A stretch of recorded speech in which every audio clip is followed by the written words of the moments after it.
کہیں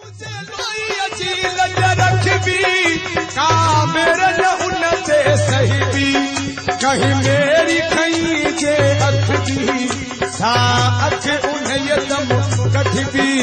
جیے سندھ جی پڑھ بھی تسبی تو سا محبت کدہ نہ کھٹ بھی سمونی راسوں پر رکھ جی ہل صرف وجہ ہی کٹ جی سر ماں پہ کھڑن جا اڑائی دستوں جو امر تیر منا خبر سے آپ کو آگاہ کریں گے آٹا چینی اور آئی پی پیز کے بعد ایک اور بڑا اسکینڈل جان بچانے کی دواؤں کی آڑ میں 467 ادویات بھارت سے برآمد کی گئی 5 مئی کے وفاقی کابینہ کے اجلاس میں انکشاف رپورٹ پر وزیر اعظم اور اراکین حیران رہ گئے۔ ظفر مرزا صاحب بتائیں یہ کیسے ہوا اور کس نے کیا؟ وزیر اعظم کے سوال پر ظفر مرزا نے لا تعلقی کا اظہار کر دیا، بولے مجھے معلوم نہیں یہ سب کس نے کیا ہے، اس معاملے میں ملوث نہیں۔ ظفر مرزا کے جواب پر وزیر اعظم نے معاملہ معاون خصوصی برائے احتساب شہزاد اکبر کے حوالے کر دیا۔ مزید جانتے ہیں نمائندہ خصوصی نعیم اشرف بٹ ہمارے ساتھ موجود ہیں۔ نعیم صاحب کیا معاملہ ہے؟ یہ ایک اور بڑا اسکینڈل سامنے آ گیا ہے۔ بالکل فواد، یہ بڑا اسکینڈل ہے اور فورم بھی بڑا ہے جہاں پر یہ ڈسکس ہوا، جہاں سے انکشاف ہوا 5 مئی کو وفاقی کابینہ اجلاس میں، جب یہ رپورٹ پیش کی گئی کہ انڈیا سے 467 جو دوائیاں ہیں وہ درآمد کی جا رہی ہیں، تو اس پر جب وہ ڈیٹیل پرائم منسٹر اور کابینہ ارکان نے دیکھی تو اس میں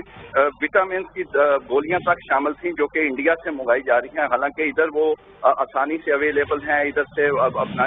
پروڈکشن بھی یہاں ہوتی ہے۔ اس پر ساری کابینہ ارکان حیران ہوئے اور انہوں نے کہا کہ ہمیں یاد ہے کہ پچھلے سال سپتمبر کی کابینہ اجلاس میں آپ نے کہا تھا کہ لائف سیونگ کے لیے ہمیں اجازت چاہیے چند دوائیوں کی، تو وہ کابینہ نے اجازت دی تھی، لیکن یہاں تو آپ نے 467 دوائیاں ہیں جو وٹامن کی گولیاں اور کئی ایسی دوائیاں جو کہ لوکل پروڈکٹس ہیں، اور انڈیا سے آپ نے کروڑوں اربوں روپے جو ہے وہ زر مبادلہ ادھر دے کر تو یہ آپ منگوا رہے ہیں، یہ کس نے کیا؟ جب بات کابینہ ارکان نے کی تو پھر پرائم منسٹر آئے اور انہوں نے کہا کہ سیدھا ظفر مرزا صاحب جو مشیر ہیں صحت کے، انہوں نے کہا، ان سے پوچھا کہ یہ کیسے ہوا اور کس نے کیا، تو وہ ایک دم پیچھے ہٹ کے اپنی بات سے اور کہا کہ بالکل میں نے نہیں کیا اور مجھے اس بات کا پتہ نہیں۔ حالانکہ فواد، جب یہ پچھلے سال ستمبر میں اپروول ہوئی تھی اس وقت مشیر صحت ظفر مرزا ہی تھے اور انہوں نے سارا کچھ اس وقت پیش کیا تھا، لیکن اب لا تعلقی کا اظہار کیا تو پھر اس کے بعد پرائم منسٹر نے کہہ لیں کہ اس پہ شک کا اظہار کر کے معاملہ جو ہے وہ معاون خصوصی برائے احتساب شہزاد اکبر صاحب کے حوالے کیا۔ اور فواد، آپ کو پتہ ہے اس سے پہلے جو بھی معاملات شہزاد اکبر صاحب کے حوالے ہوئے ہیں اس کی کھوج بالکل لگی ہے اور مختلف لوگ جو ہیں وہ سامنے آئے ہیں، معاملہ مزید کھلتا ہے اور لگ یہ رہا ہے کہ آٹا چینی اور آئی پی پیز کے بعد اب یہ دوائیوں کا جو اسکینڈل ہے انڈیا سے جو غیر قانونی طور پر درآمد کی گئی، اس پر مزید انکشافات سامنے آئیں گے۔ ایک اہم بات فواد یہ ہے کہ جو میں نے جب چیک کیا ڈپارٹمنٹ سے تو پتہ یہ چلا کہ تھوڑا سا اس میں